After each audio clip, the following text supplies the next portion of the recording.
Hi guys. In the Champions League.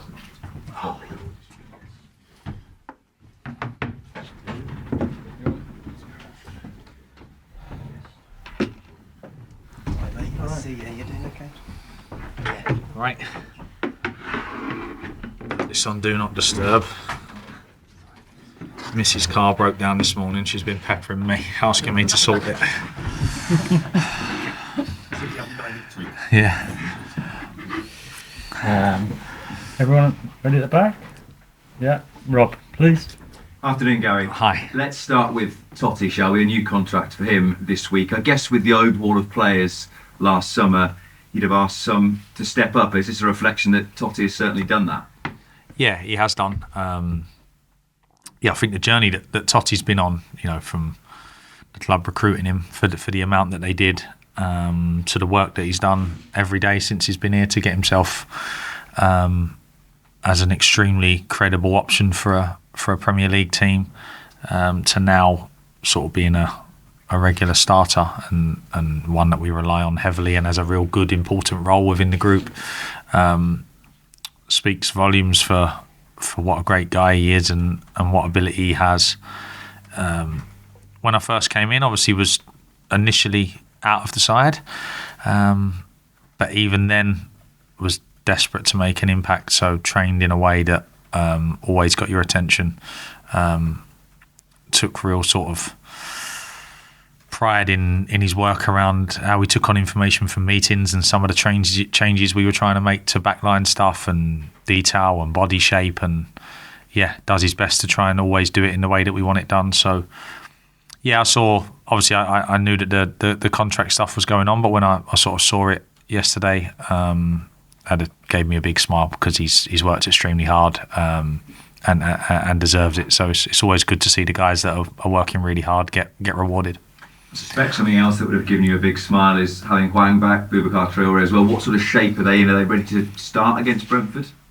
Both fit, both available to start, so will be some decisions to make.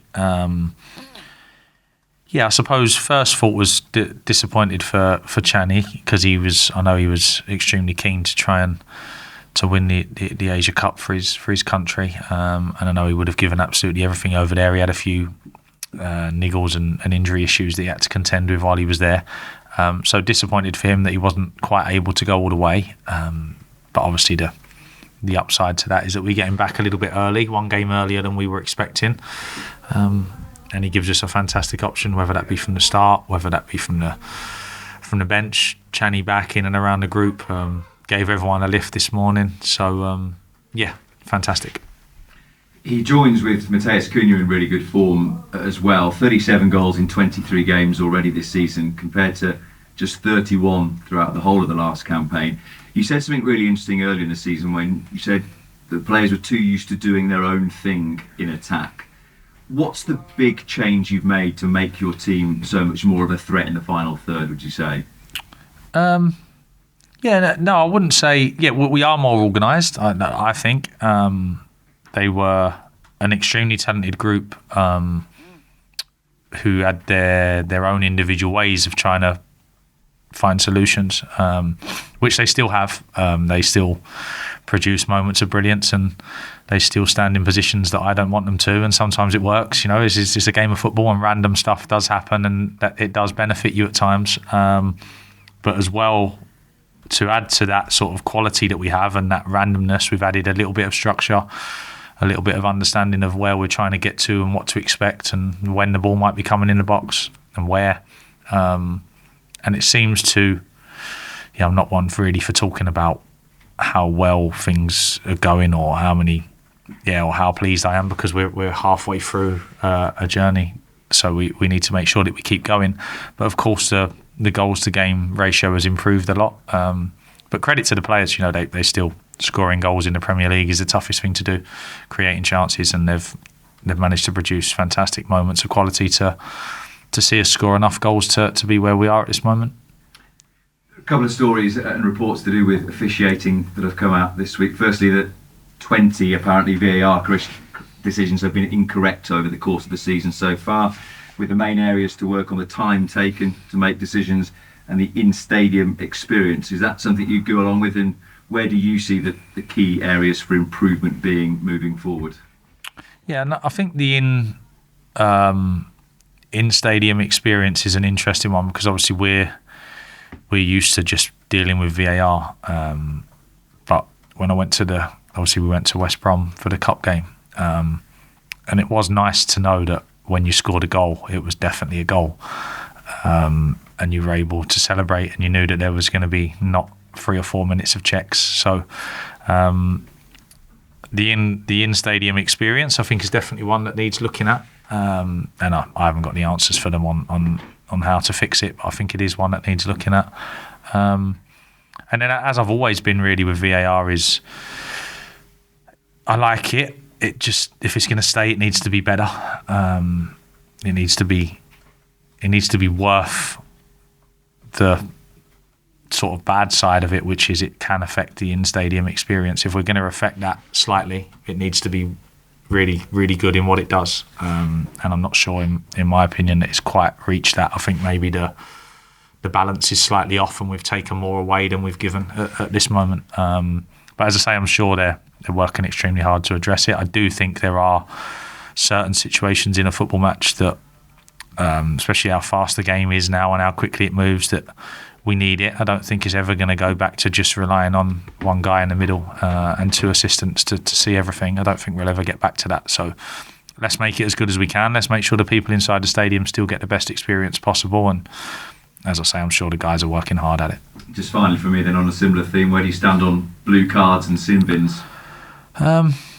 Not sure really at the moment. I haven't looked into it too much, but I think that would damage the in-stadium experience, definitely. I think it would change the game drastically. I think it would be a massive, massive change to have to spend 10 minutes down to 10 men. Obviously a lot more often than you normally have to have a red card. I'm sure the blue ones would be coming out more often. So, at this moment in time, not something that I would be looking forward to being introduced, but let's see where they go with it. Thank you. Okay. Okay. Hi. So team news-wise, are you fully fit squad? We are, we're fully fit. I don't think I'm missing anybody there. I always try not to. I think we're pretty good. We've had a few small issues in the week with a couple of little illnesses or knocks from training, but I think absolutely everybody was out training today. So squad's still in a good spot. We're working hard, medical team, fitness team, training, making sure the load that we give them is as good as we can, and try and keep everyone fit. Your familiar opponents, 4th time in 45 days, positive results in those games so far. What have you learned from those matches against Brentford?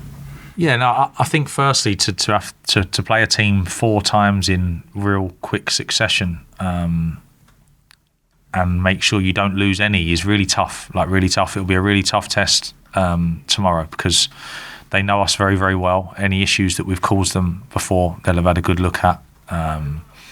So I think any time you play a team that many times, to try and keep coming out on top is a real big test. So will be that for us tomorrow, definitely. Especially at home, because they can make it frustrating. I remember the cup game being really sort of low tempo game where we had to inject all the pace ourselves, and we needed the crowd and needed the ball to come back on the pitch quickly when it went off, and try and generate our own sort of atmosphere. So I'm sure it will feel a little bit like that. And of course they're a very good side with good players. Ivan Toney back, fantastic coach in Thomas Frank, who has them excellently organised.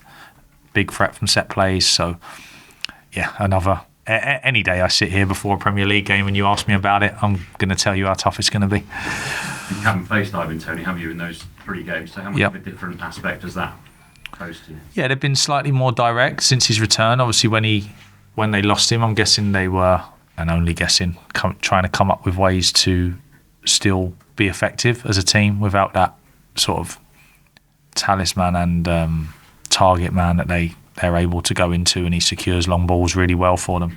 So I've seen a slight shift in that since he's been back. They've been a little bit more into him and then trying to play from there, which will need managing, of course, because if you go pressing them and you go really aggressive, leave yourself short, any long ball that goes into him can turn into a threat. So we need to be mindful of that. and he adds to the already big set play threat that they carry. Rob mentioned about how potent you've been in front of goal this season. All of those goals in the Premier League have been from inside the box. Do you see that as really good approach play and really encouraging, or are you telling them to practice shooting from long range? No, I don't think there's a huge future in shooting from a long way out. I think if you look at sort of XG numbers and things, anytime someone scores from that far out, it's generally unexpected. Of course, it's nice to get the odd one or two, and we've scored some fantastic goals. I know, if I think back to some of the ones, Matheus Cunha at Bournemouth can't have been far inside the penalty area, so there have been some real good goals in there. And I don't really care where they score from, to be honest, as long as they keep scoring. But the closer you get, the easier it is, obviously, without wanting to state the obvious too much, how the work we do is to create the best chances possible. And the best chances come from near the goal and directly in front of it. You scored a few long range ones, are you not showing them? No, yeah, I've sort of lost, legs have turned a little bit to old man legs now, and there isn't quite as much power in them as there used to. And there wasn't that much power in them in the first place. So, no. Sometimes manage to impress them with an odd threaded through ball, but not a powerful strike anymore. Sorry. Too much for me.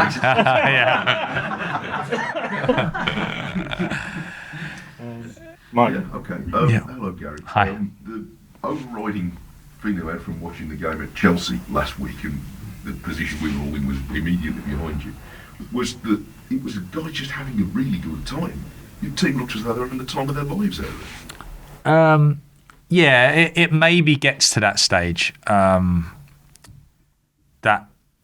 doesn't tell you the whole story. There's a lot that went into the start of the game where Chelsea were good and we were 1-0 down and we had to dig in, and then there were still moments at 1-1 and 2-1 that could have changed it drastically. So of course, when you leave Stamford Bridge and it was 4-1 for a while and you end up 4-2 and it feels fairly comfortable and everyone's got a big smile on their face, it feels like you remember that side of it. But the work that went in all week, the approach to the start of the game, the approach to bouncing back from the late winner against Manchester United and going 1-0 down. So it's important that we remind the lads that it's not all roses and sunshine, and we're not going to roll out against Brentford and it's going to feel like the last 10 minutes at Chelsea. That work to get us to that point needs to start all over again. So it was a fantastic day. Of course, I loved being part of it with the players, but also spoke to them before the game actually about how good it feels when you get to the end of a game and you've produced, but the work and the suffering that you have to go through to get there, and understanding that when it's tough, we're trying to get to that point where we all arrive back in here at the end and we've achieved something together. So that starts again against Brentford. Will be a really tough home game, as I've said, because they're a good side. They can frustrate. They can be aggressive. They're an aerial threat from set plays, long throws, crosses. So we'll need to be at our very best again.